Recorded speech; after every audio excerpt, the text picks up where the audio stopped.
Hey, welcome to the CEO Academy Business Series, where we take complicated business concepts and try to simplify it so that the small business owner or anyone interested in entrepreneurship can understand and implement these concepts into their business. Okay, so today we're going to be talking about the tripod theory of management. Today we're talking about the tripod theory of management.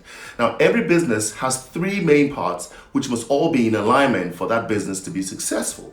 Okay? The three main parts are commercial, operations, and finance. Every business has to have in alignment the commercial, operations, and finance aspect of management for it to be successful. So let's start with the first leg of the tripod, which is commercial management. Now, this really is the concept, is the identification of opportunities and the development of these opportunities into concrete and profitable business for a company. Now, some of the activities that will take place in commercial management are sales and marketing strategies, and you use that really to identify and convert leads into sales. Then you have the business development strategies that's used to solidify a relationship with the client to ensure massive value is added, and the client is taking on this value journey, value ladder, the value process, where you give so much value that your fee or whatever you charge in relation to the value you add is justified and it's fair. So, for example, if you're providing cleaning services to office buildings, as an example, your commercial activities will be, let me list about 10 of them. First of all, you want to look like deciding on the geographical location you intend to cover, identify the decision makers in the offices you want to target, do direct marketing via like sales letters, do email marketing, cold calling, and when you have good leads, negotiating a profitable deal for your services, under promising the client but then over delivering on your service levels agreement, constantly calibrating your service delivery with the client, and use that feedback to improve. So for example, on a scale of 1 to 10, 1 being very poor and 10 being absolutely excellent, how would you say we have performed this month or this past year or this past week or whatever? Use that to really gauge and get the feedback, use the feedback to improve, and constantly communicate with the client and build the relationship that you have. And then the last one will be the constant, never-ending improvement, always finding ways to add value to the client, right? See, the commercial aspect of your business must be a strategy that helps you source, convert, and build a lead into a long-term client. That's your goal, build a lead into a long-term client. Remember that business is only viable if you have long-term, loyal customers. Now, these are clients that buy from you month after month and year after year. Even better when they trust you so much that they pay upfront for your product or service, or they pay on time and don't even bother looking at what your competition has to offer. That's really when you know you're onto something good and you have really loyal clients, you're adding massive value.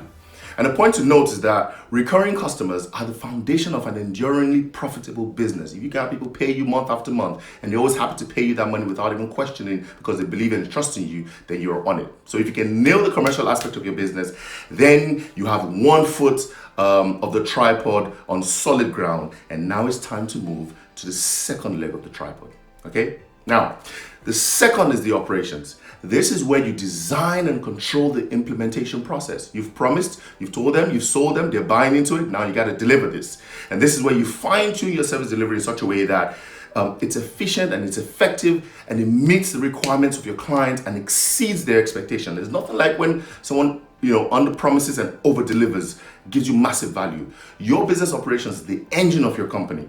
And if you have the commercial aspect of sourcing, converting leads into concrete and profitable sales, but you fail in delivering your service level agreements, maybe because your operation is ineffective, then you risk losing market share, which will ultimately lead to the failure of your going concern, which is the failure of your business. So it's imperative that you inculcate the Japanese term of Kaizen into your operations so that you can constantly find ways to improve and be more efficient.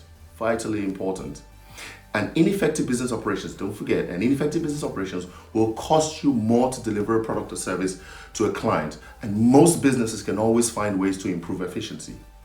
Okay, so an efficient operations would mean something like, cost savings, and an inefficient operations means increased capital expenditure. You're going to be spending more money to deliver the service. As a continuation of the example of office cleaning business that I gave a short while ago, a simple example of operational inefficiency will be sending 2 cleaners to do a job that you only probably need 1 cleaner to do.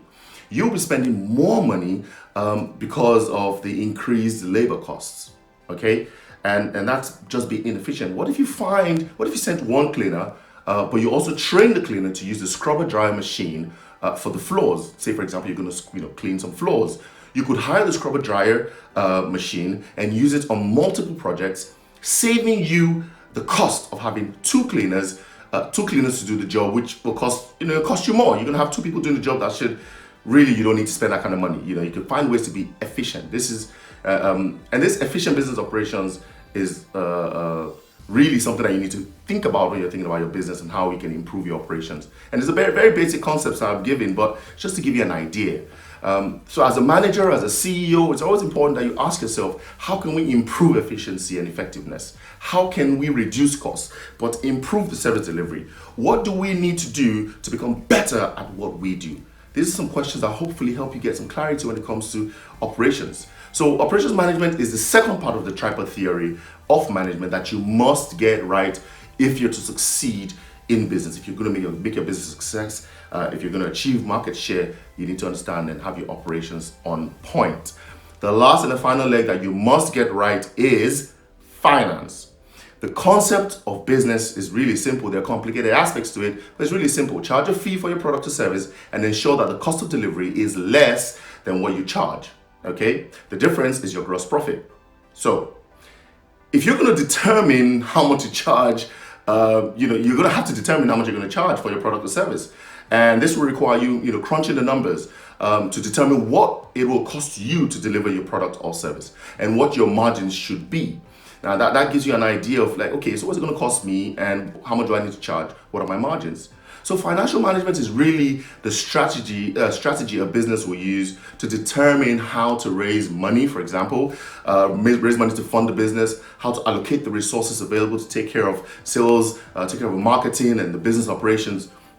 And it will also help you with determining what the assets are against the liabilities, as well as capital expenditure, profits and dividends. It kind of gives a general picture of what the numbers are, the money, what it's like. So when you know your cost of production, you can then determine how much you need to charge for your product or service. So in the example, the cleaning business example which I gave before, you need to know that you have to crunch the numbers, and this will help you determine your costs, which will help you see that it makes more sense to maybe lease a scrubber dryer for the floor cleaning for a year. And if you can reduce your labor force by a certain percentage, or maybe you have 10 people, you want to get rid of 4 of them, it might be saving you £50,000, which means that you now have disposable income, disposable cash, which you may be able to use to buy 2 scrubber dryers the following year, thereby improving efficiency and reducing your costs. So this is a really simple and basic analysis of financial management, but it's vitally important for success when you know your numbers. If you know your numbers, know how much you're spending, it's really important. So questions like, how much does it cost? Can I justify the expense? How does the expense impact on profitability? And these are just some questions that will hopefully give you clarity when it comes to knowing your numbers and knowing your finances and knowing how much you're spending, how much you're making. So I hope I've been able to explain the tripod theory of management. Remember that for a tripod to be useful, it must balance on 3 legs. I'm using a tripod right now. If it wasn't balanced, then this video will be, sideways. So all 3 legs of the tripod must be the exact same height and balance for it to work. If not, you'd be looking at me sideways like that, but you see it's straight on, it's balanced on the tripod. So I recommend you conduct a gap analysis to find out where you may be falling short and which leg needs adjustment. And it's never really perfect, but you constantly adjust as you go along on your journey of entrepreneurship. Remember Kaizen, the Japanese word, continuous, never-ending improvement is vitally important to you.